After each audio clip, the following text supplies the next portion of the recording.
Let's go straight to Alabama. Senator Tommy Tuberville. Senator, thank you so much for joining us. The Senate is back in session after summer recess, and you are continuing to block U.S. military promotions on the basis of a single policy you just don't agree with, the DoD's travel and leave policy for women's reproductive health.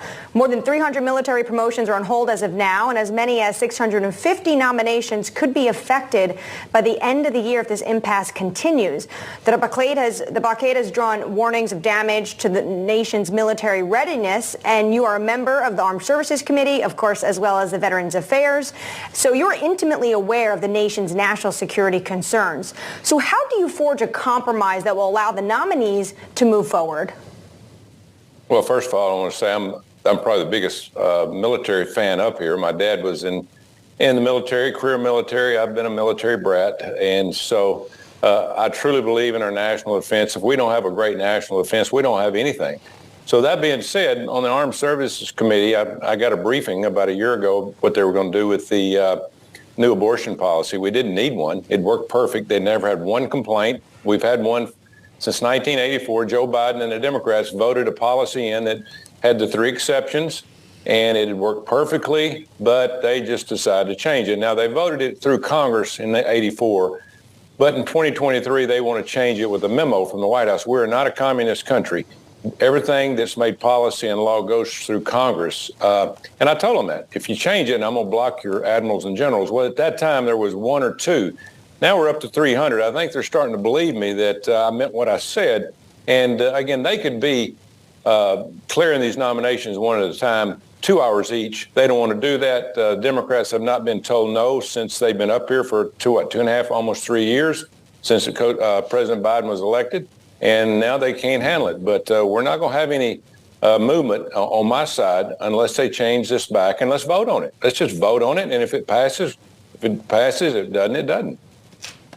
So just to be clear, Senator, you want Chuck Schumer to bring legislation ending the Pentagon's policy to the floor, or do you want to see the nominees brought to the floor? How do you see across the valley on this? Well, if you want to get them all done at one time, all they have to do is put the policy back the way it was voted on here in the Senate by everybody's representative, signed in the White House, and then move it back. And then whatever they want to change it to, send it over and let us vote on it. If it passes, fine. If it doesn't, it's fine. But the deal is, holds would be off.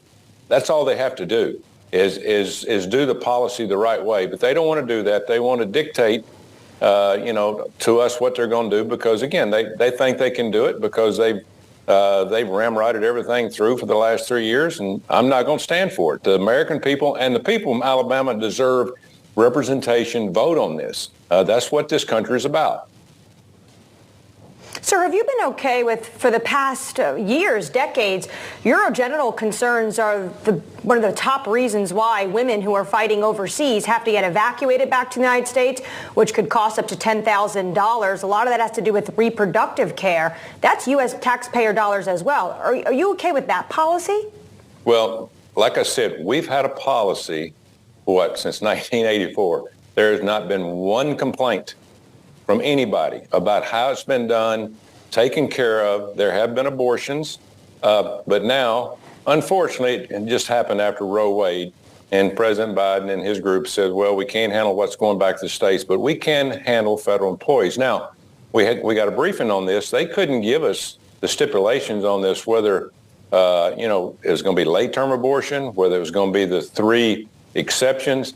They have no clue of what this policy is. They just wanted to change it to let the American people know, hey, we can do what we want to, and I'm not going to allow them to do it. Now, if they continue to do it, we're going to have the same people in place as admirals and generals. Again, there's no readiness problem. We got people in place that are doing their jobs, and sooner or later, I think they will start to come around. But right now, we've got a standoff. I spoke, Senator, about the issue of readiness here on Bloomberg with retired Marine Corps General Arnold Panaro, who said, this is a quote, consider Tommy Tuberville in Auburn versus Alabama, he said. If his first-string quarterback was ready to play, he would not put his fourth-string quarterback in against Alabama. That's what we're doing now with China, North Korea, and Iran, he said. Senator, he wanted to call you a coward for keeping military families in temporary housing as someone who has never served. How would you respond to him? Well, I was a military brat, as I said. I grew up and my dad died on active duty, but I will say this. We've got the same people in place. So that means that this general is saying that the ones that were in place couldn't do their job in the first place. That's not true. Nobody moves until somebody takes your place. I hate this is happening, but everybody points the finger at me. How about going by the law? How about going through Congress? How about voting on this, whether it goes one way or another? It makes me no difference. Let's vote on it. Let's don't turn into a communist country and a dictator in the White House and say, this is how we're going to do it. That's not the way our democracy was set up.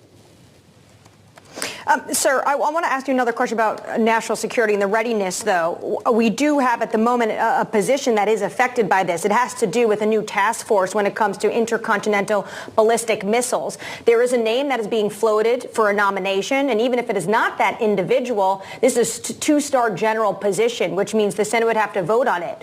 Isn't that quite concerning, given what we are seeing from the position of what's happening in Russia and as well as what's happening in Beijing? Yeah, it's quite concerning. Bring him to the floor, and it takes 2 hours to confirm him. I mean, that's all I'm asking. Chuck Schumer needs to do his job. You know, when everything doesn't go perfect for you, when I was in coaching, it's not a perfect job. Things are going to go wrong. You're going to make adjustments. Make this adjustment. Let's bring them to the floor. We can do them every 2 hours. We can have these done in no time. They don't want to do it. They do not want to do it. They call readiness. How about the 8,000 military people and their families that they ran out of the military because this vaccine mandate they pushed on them a year ago? That's what I talk about readiness. That's what I call a travesty. It's when you run 8,000 people out at one time because they won't go by mandate that they pushed on the military. Getting back to the issue of military families, while you're still with us here, Senator, those who are living in temporary housing and in some cases going without pay increases that their families were counting on, because that, of course, hinges on confirmation. What is your message today to our viewers, and specifically the more than 13,000 active duty service members in your state, many of them with families? Is this simply the cost of enlisting in today's military? Well, yeah, we need better housing, I'll tell you that, and we work every day to try to get better housing. We passed some bills to build better housing on some of these But they can't get into that housing without a confirmation, right? Well, it just depends. Now, we're talking about 300 people. We're not talking about the other 1.5 million of our military personnel that actually do the work, not the generals and admirals. They live in Taj Mahals. They have these big, fancy offices over at the Pentagon driving around in black SUVs with an entourage. I'm not talking about the corporals and lieutenants and the colonels and the majors, the people that actually do the readiness. These people here in the Pentagon, I mean, there are a lot of them running around here that they got real cushy jobs. I'm ready to get, maybe not get rid of some generals. We have 44 four-star generals. I want you to think about that for 1.5 million troops. And in World War II, we had 12 million troops, and we had 7 four-star generals. It makes no sense. We are top-heavy here. But again, that's not the problem. The problem here is Chuck Schumer refuses to do what's right and bring these people to the floor and confirm them. And again, we could have had this already done if they hadn't been hard-headed and say, we want our way or we're not going to do it. And so it is what it is. And again, everybody's pointing the finger at me. Chuck Schumer is at fault here. He is the guy, the leader that's supposed to be running the Senate, and he's doing a poor job of it. Well, Senator, I want to thank you for coming to talk to us today. Alabama Senator Tommy Tuberville, and I hope that you'll come back and answer questions again on Bloomberg.